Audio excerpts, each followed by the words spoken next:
انت خاطب في المغرب فاكو موعد زواج او فد شيء اخر يجون للعراق، هي مغربيه كانت يمكن اي شنو التفاصيل؟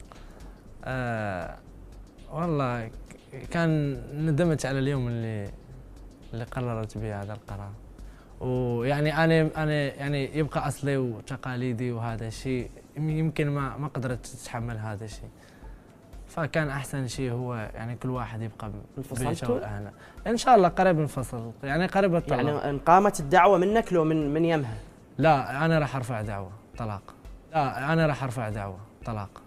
ندم كل ندم، عضيت يدي يا ندم، حبيبي بيا ما رحم، من شافني بضيج نزم، والقهر طلع روحي وزاني على دمعة وزه، متوقعت يجدزه، روحي بالهم مغرزه، والقهر طلع روحي